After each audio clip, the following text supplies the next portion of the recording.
your friends jumped off a cliff, would you jump off the same cliff? I mean, if your friends do something stupid, are you going to do something stupid too? Are you stupid too? I cannot tell you how many times I got that lecture as a kid, but it probably wasn't enough. That's what we're going to talk about in this episode of Leading Leaders. Stay tuned. The Story Power Method to captivate your audience, improve workplace culture, and 10x your fundraising. Scan the QR code to book your first coaching call or visit StoryPowerCoach.com. Subscribe now for access to our extensive media library of leadership lessons promoting faith, family, and freedom. Begin your personal growth plan at StoryPowerAcademy.com for leadership development and communication skills training. I'm Loren Norris with Leading Leaders Podcast. I got that lecture from my mother probably 1,000 times a year. Like pretty close to 3 times a day, every day, whether I needed it or not. And I'm not sure that that was enough, to be honest with you, because, I acted like I was not that bright for a long time, doing those things that, teenage boys shouldn't be doing, but I did it a lot. In fact, we had a little group of us that we called ourselves the Mosquitoes.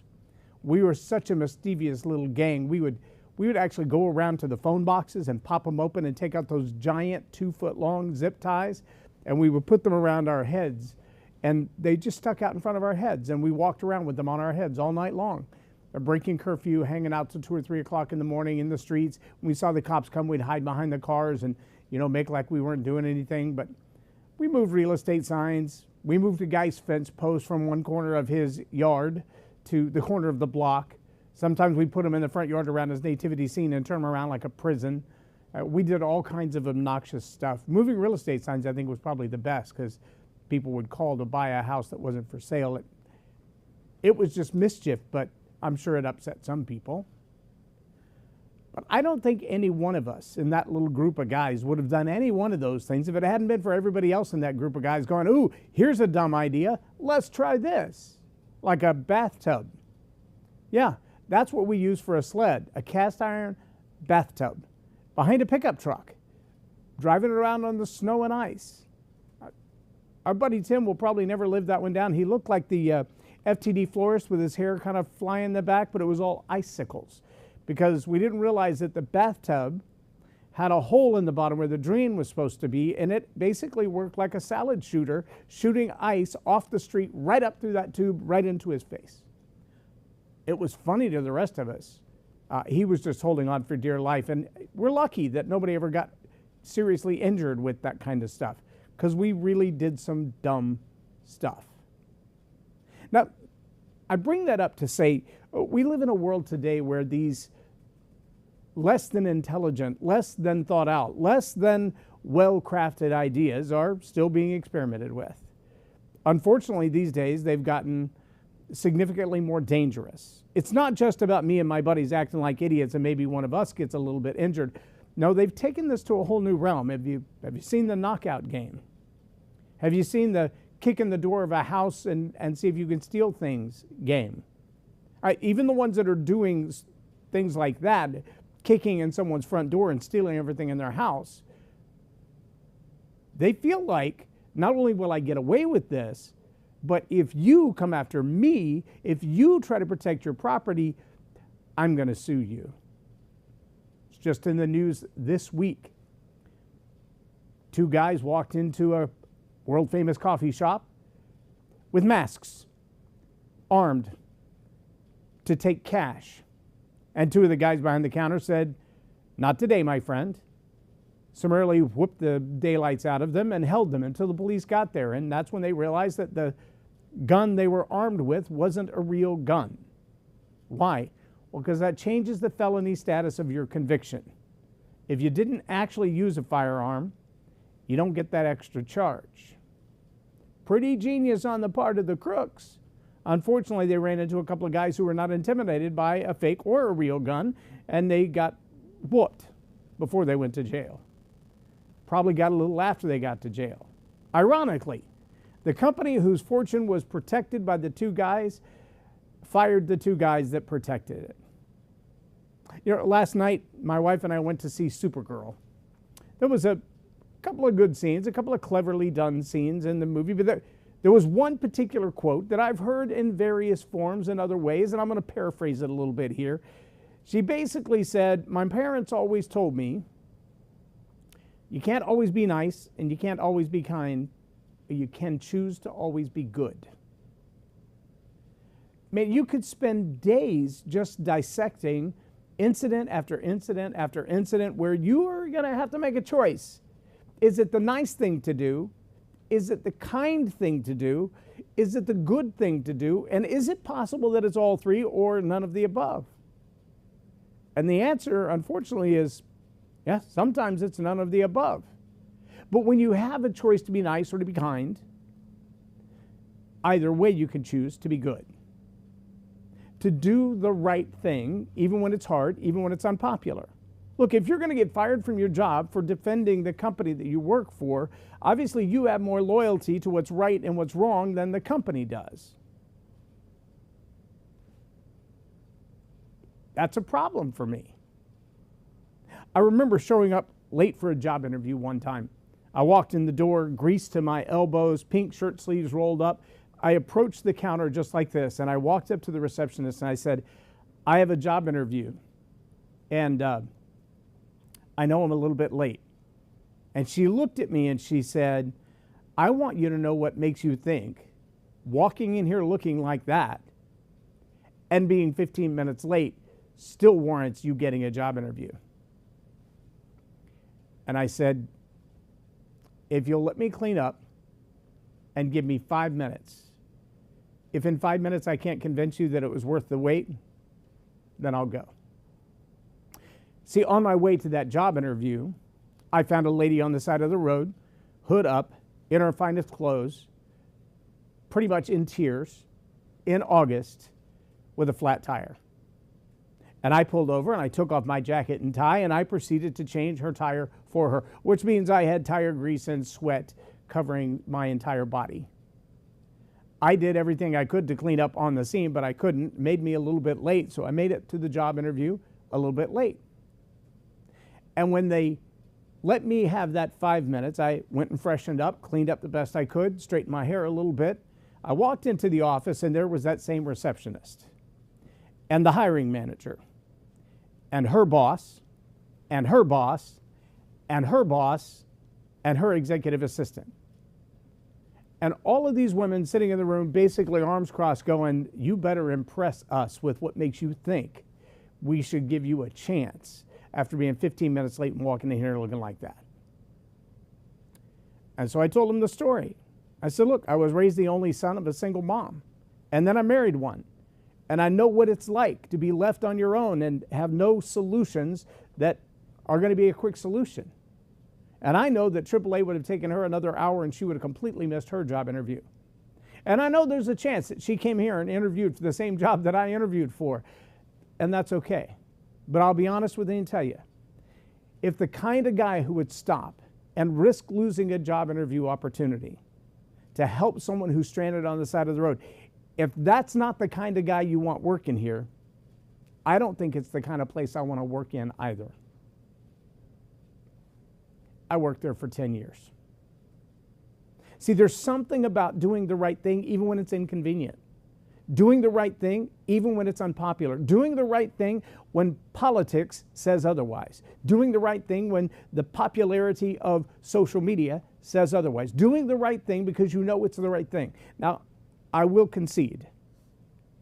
There are times in life when what's right and what's wrong are really hard to tell. I've always been the hero when I can be kind of a guy. I remember coming back from a night out one night. Several of us went to dinner together. At the time I had my big Ford Excursion. You could pull a house out of the ground with this thing.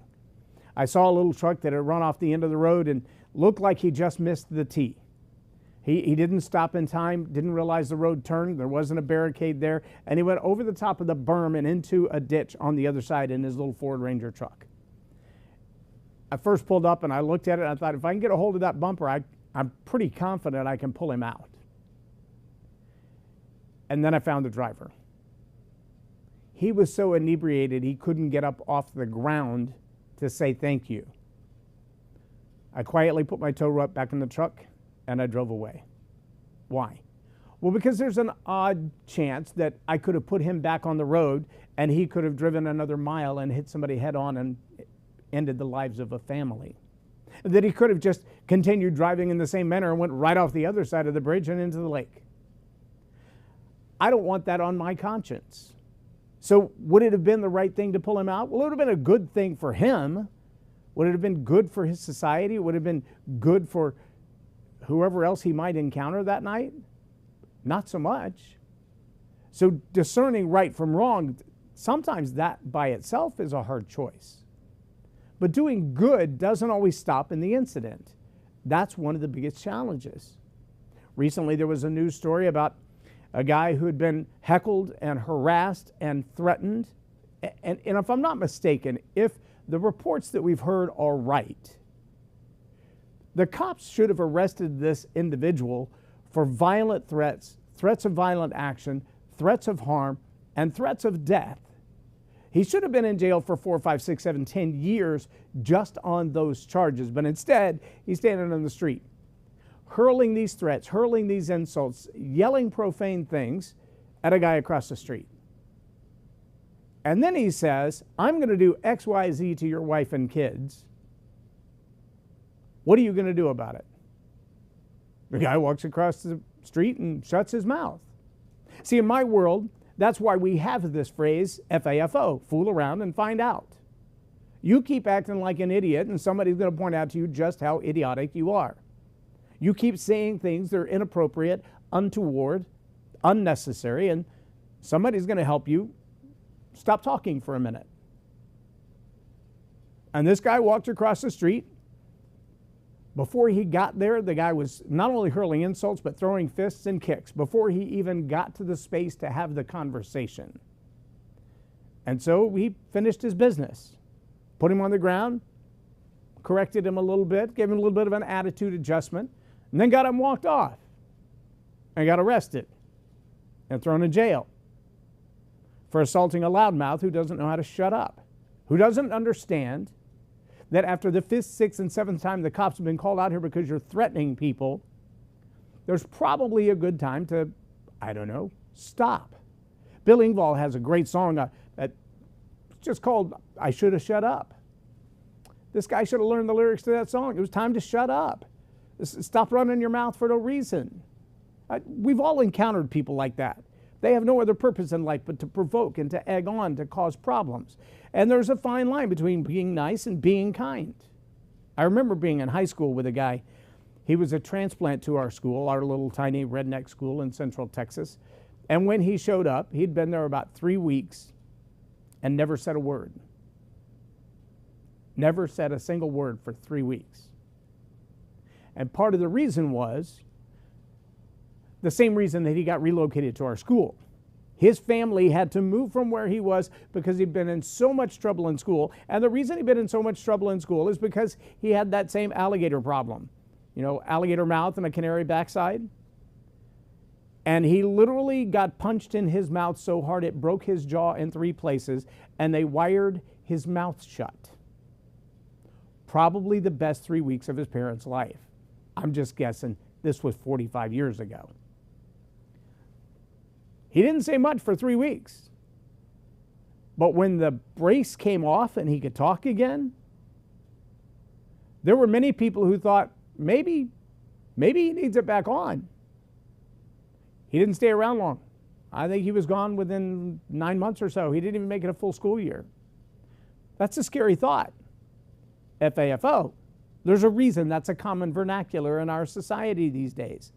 And the silliness, the idiocy, the stupidity doesn't seem to stop with young people. A newly elected official recently said, I didn't have any paper products, so I wiped with the American flag. Wait, what? Elected official in the United States who finds it appropriate to wipe with the American flag?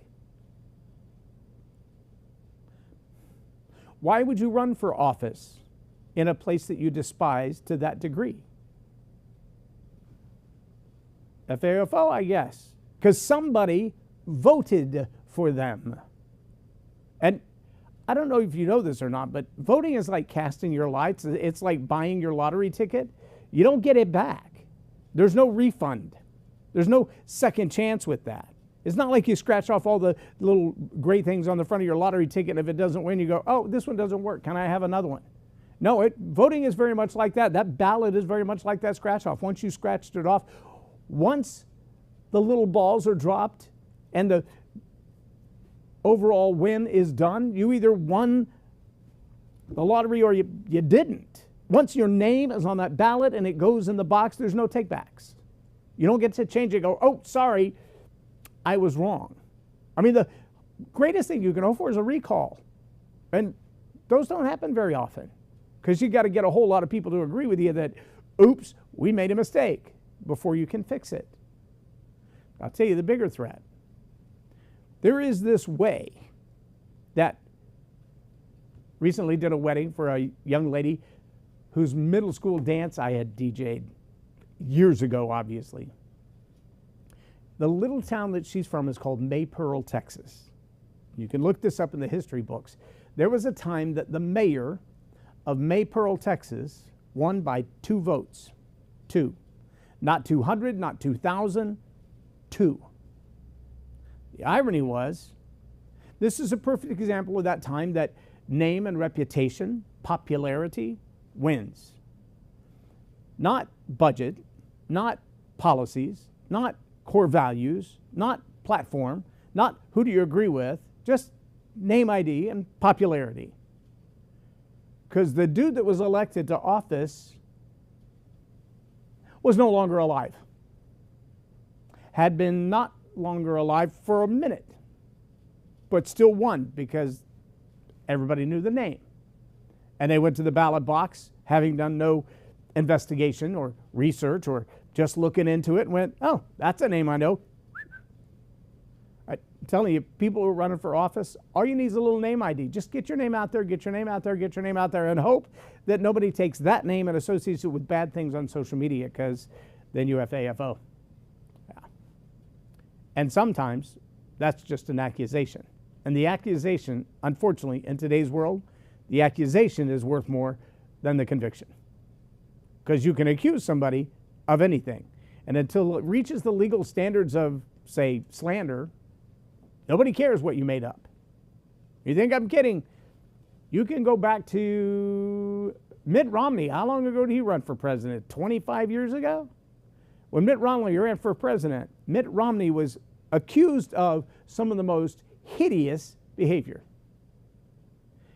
And when the news anchor who reported it all was asked, did you know that that stuff wasn't true when you reported on it? His answer was, well, he's not the president, is he? I'd give my career for that. And he did. He was so diametrically opposed to the worldviews of this potentially elected official that he wanted to do anything he could to make sure that he didn't get elected. You can't always be nice. You can't always be kind. But you should always choose to be good. Do the right thing, even when it's unpopular, even when all of social media is against you, even when the people you hang out with are like, dude, what are you doing? If it's good, if it's the right thing, do that. Even if your friends make fun of you, do the right thing. Even if it costs you your job, do the right thing. Now, this becomes that moment where you might have to look at it and go, well, I did the right thing and I got fired. It can happen. Is that a price you're willing to pay to do the right thing? Is doing good, stopping a robbery, the right thing? Even if the company that you work for says, yeah, well, you know, we'd rather you let them have all of our stuff, then take a chance that you injure them in the process of stopping that, and then we get sued because they got injured. Just let them have the stuff. Well, what if they're going to hurt somebody? I don't know if you've seen it, but actual violent criminals, they got no qualms about just, tying up loose ends, finishing the job, so to speak, making sure nobody can turn you in or testify against you later. If doing the right thing in that moment is about saving your own life, maybe it's like Flight 93. Some of you may be too young to remember Flight 93. On the day of 9/11, when the Twin Towers were hit by 2 flying aircraft, there was another one headed for the Pentagon or the White House. They're not exactly sure. But it was flying over Pennsylvania. And some people on that plane got the news after calling home going, we're not sure what's going on, and said, the plane's been hijacked and we're going to have to put it in the ground. Everybody on board perished. Did they do the right thing? For the families at home, perhaps not. There are a lot of those people that said, let's roll. That the families look at and go, they may have given up their life and the people on that plane, but how many thousands did they save? And did they bring this moment to the end? It's a hard choice. Doing the right thing is not always easy. Doing the good thing is not always popular. But in the end, you got to choose. Will I do the good thing? Will I do the right thing? Or will I do what's popular? There's a young lady recently had a TikTok channel, millions and millions of followers, supposedly. Made a decision about her own life. The product, the service, the thing that was making her popular on TikTok, the millions of views that she was getting, the number of downloads, and all of those things that were putting money in her pocket, all of those things suddenly became perceived differently by her. She said, I have a new belief system. I have a new faith. I found Jesus. And all this stuff that I've been doing with reading tarot cards, etc., that it doesn't align with my faith anymore. It's not who I really am anymore. It's who I was. It's not who I am. It's who I was. It's not who I want to be. It's her decision. It's her choice. And she put the video out and said, hey, sorry, thanks for all the loyal fans. Thanks for those who have invested in me. Thanks to those who have believed in me. But I'm done. I can't do that anymore. And she lost 30,000 followers in a day. And obviously sponsors, they wanted the traffic. They didn't care if what she did was right or wrong. They didn't care if what she did was consistent with her values or not. If people are watching, people are watching. Listen to a very interesting conversation just this morning. First with Grok and second with ChatGPT. And the real question that was asked by the interviewer of the AI was, do you ever lie? And there were some very nuanced, manipulative answers from both AI systems. The gist of it was really simple. In the end, the tool has one purpose, and that is to keep you engaged. Anybody who works in social media, anybody who works with people, that's the end game. Look over here, pay attention. If I was a clown on a unicycle, my only job would be to get your attention and keep your eyeballs here. I love the eyeballs. I love the shares. I love the subscribes. I wish you would. Take a moment right now, like, share, subscribe. That'd be awesome. But if you don't, here's what I really want. I want you to walk away from this conversation today thinking in your head, am I doing the right thing? Not what my friends want me to do, not what my family wants me to do, not what society wants me to do, not what social media wants me to do. I'm not going to lie to you just to keep the conversation going like AI does. I'm not going to tell you something that just makes you feel good. I'm not going to couch it in words that makes you believe that I care about you. I'm going to tell you the truth. Are you willing to sacrifice whatever is necessary to do the same? If you are, 2 thumbs up from me. Good on you. I believe that's what you should do. And if you're not, then the question really has to be, What are your core values? What's actually important to you? What really matters? Is it the attention? Is it the eyeballs? Is it the popularity? Or is it doing the right thing? Let me say it again. I challenge you to do the right thing, even when it's unpopular, even when it doesn't make you more friends, even if it impacts your income. Do the right thing. I'm Loren Norris with Leading Leaders Podcast for Tell It Like It Is TV. Have a blessed day.